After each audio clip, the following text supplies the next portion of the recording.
In recent years, thanks to social media, more and more people are becoming aware of neurodivergent conditions such as ADHD and autism.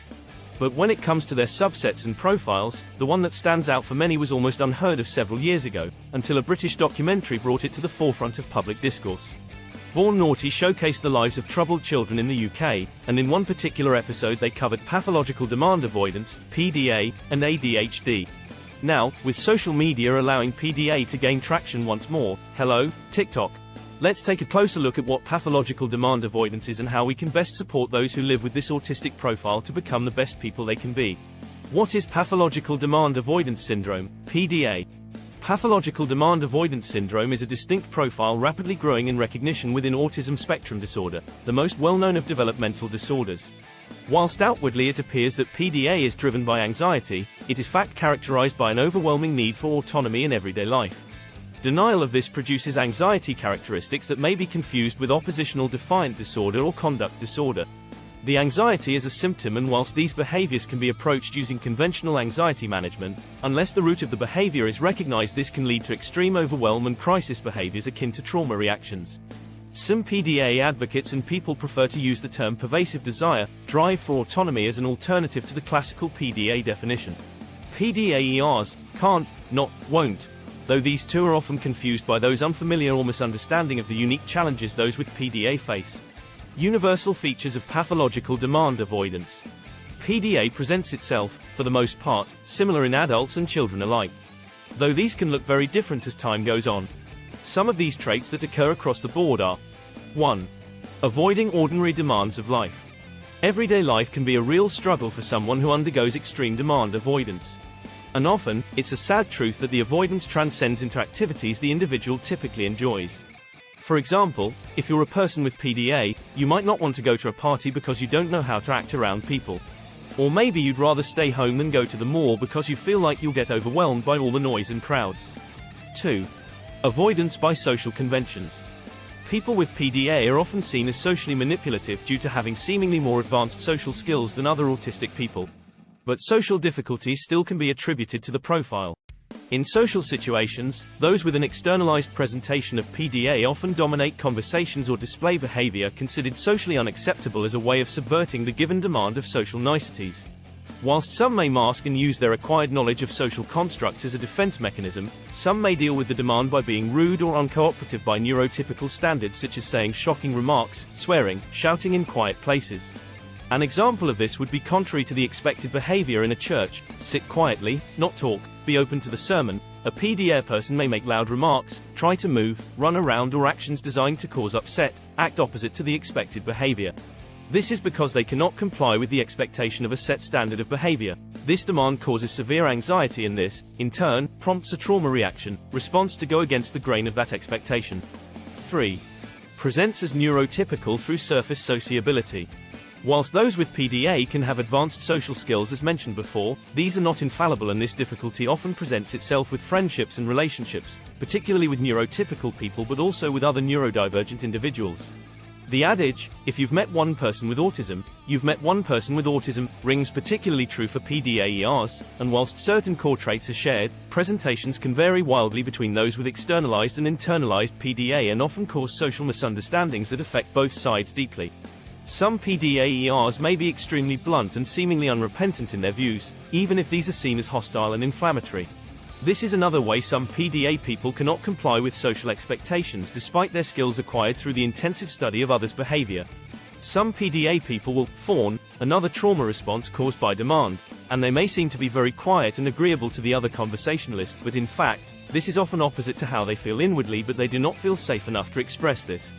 This can cause the PDA to agree to demands they cannot fulfill and then be blamed, shamed, or punished further for non-compliance because verbally they had agreed. 4. Irritability, excessive mood swings, and lack of sense of self-worth. As mentioned above, adults and children with autism spectrum disorder, especially PDA, are extremely sensitive to stressor. If they encounter anything that makes them feel anxious, they may become irritable, depressed, angry, or even suicidal. Even factors that don't involve other people such as sensory overload can cause a lack of control and fear. THSE episodes turn into mood swings that seem to come out of nowhere. These moods could last anywhere from minutes to hours. And finally, PDAERs often lack a sense of self-worth. They may believe that they are worthless, most often because they're misunderstood in their intentions. What may seem as an aggressive outburst or personal attack can in fact be the opposite, a manifestation of anxiety and worry about a loved one or important event. 5. Using role-play as a coping strategy and identity. Some PDAERs use role-play as a coping strategy. They may pretend to be someone else to escape from the stress of everyday demands. In doing this, they may come across as neurotypical, but they are actually hiding behind a mask. In children, this mask more commonly takes the form of traditional roleplay such as fantasy characters and make-believe. But in adulthood, this can manifest itself additionally as an alter ego, altered online presence, to conform to the norms of social media, or can also transcend into the intimacies of adult life with loved ones and partners. 6. Socially obsessive behavior. Many PDAERs become obsessed with certain topics, such as animals or numbers. This can lead to obsessive behavior which may include collecting things, counting objects or repeating routines. Whilst common in autistic traits across the board, in those with PDA it can manifest itself as a coping strategy for a fear of the unknown. Socially obsessive behavior can also be seen in the way that PDAERs interact with others. For example, they may repeat conversations, or spend hours discussing a particular topic. Finally, PDAERs struggle with empathy. They may find themselves unable to understand how other people feel, and will often try to avoid situations that could cause distress. Pathological demand avoidance in a child. In children, PDA can look very different to adults. Autistic children with PDA typically display some combination of the autistic traits mentioned above, if not all. The following symptoms may indicate PDA. Social withdrawal, avoidance of eye contact, poor social skills. Lack of interest in peers, preferring to stay at home alone. Poor peer relationships. Difficulty making friends. Avoiding new environments. Struggling with transitions between activities. Avoiding physical activity. Sensory sensitivities. Frequent tantrums. Irritable moods. Excessive crying. Trouble sleeping. Repeating questions over and over again. Obsessions with specific topics. Obsessive-compulsive disorder. These are just some of the key points to look out for, but it's worth taking the time to better understand the needs of the child to see how much these stresses can be limited in the child's environment. Why do demand-avoidant children with PDA struggle in school? To put it simply, the traditional school system prioritizes the neurotypical ability to understand and conform to social constructs. What's more, it implies a submission and authoritative behavior that is learnt, one that many autistic individuals struggle with. And that's no more so the truth than with PDA. Because in autistic children with PDA, they may love school and seek joy in the academic learning and studying that comes with it. But if they're scared of being late for school, that fear may instill itself so severely that the child won't even get out of bed. Pathological demand avoidance in an adult. In adults, many of the same behaviors carry over. However, as discussed earlier, there are some behavioral traits unique to adulthood that show signs of a manifestation of demand avoidance. For example, the person may have difficulty managing their finances, due to the fact that they don't trust banks and/or financial institutions. Or perhaps they've been married for years and have never had any significant relationship outside of their marriage. What's more, they may engage in extremely risky behaviors in many aspects of life. Yet because they don't want to risk rejection by potential partners, they'll only sleep with someone after extensive vetting, to the point where the opportunity is missed. And finally, they may have trouble maintaining friendships and romantic relationships. How does pathological demand avoidance affect adult relationships? PDA can cause volatility in adult relationships, in particular those who are unknowingly demand avoidant. Often, these behaviors are extreme in one of two ways. They may either engage in overly risky sexual behavior, or abstain altogether.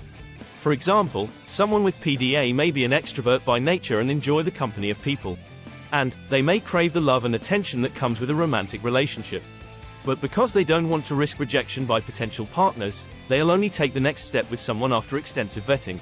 In the case of the PDA, this can be so extreme that the moment has passed, which in turn can cause resentment and internalized anger towards others. How to help someone with PDA behavioral profile. If you know someone who has the PDA profile, there are a few ways in which you can support PDAERs along their journey. Here are a few. 1. Be aware of your own expectations and biases. It's easy to assume that everyone else is like us, when in real life, we all have our own set of beliefs, values, and preferences. If you notice yourself judging someone based on their appearance, or assuming that they're not capable of doing something, then you need to ask yourself why. 2. Don't make assumptions about what someone else wants or needs. Instead, try to listen to them and find out what they really want. This will help you understand where they're coming from. 3. Try to empathize with them. When someone tells you how they feel, try to put yourself in their shoes. How would you feel if you were in their situation?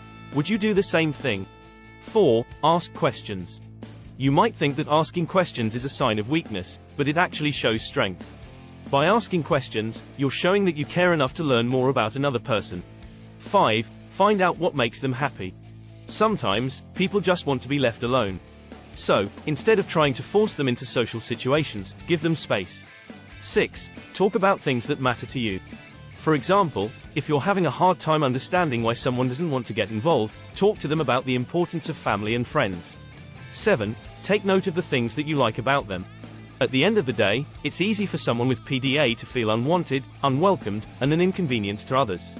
So taking time to understand the love languages of the PDA is vital in how you communicate this to them and make them feel validated. How do I take a pathological demand avoidance test? First of all, if you think you are demand avoidant, you should seek professional help. There are many resources available online, such as the PDA Society in the UK and PDA Matters, not affiliated with this site, in the USA, who can assist further. But if you're not diagnosed as autistic yet, you can always seek referral from a GP who can refer you to a specialist. Alternatively, you can take an online test to help you understand yourself and execute some coping strategies in the meantime. People with PDA are passionate, caring and misunderstood. It's easy to come out of accepting your extreme demand avoidant feeling dejected and worthless.